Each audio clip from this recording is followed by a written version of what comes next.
Hi guys, and welcome back to the Lazy Girl's Kitchen. If you are new, I'm Maggie and welcome.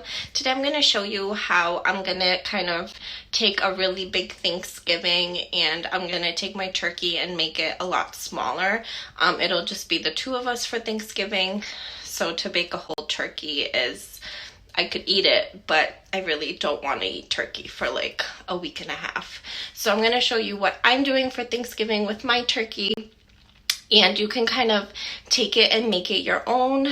You can totally do this with the whole turkey if you wanted to, but for me, this amount, which you will see in the video, is perfect.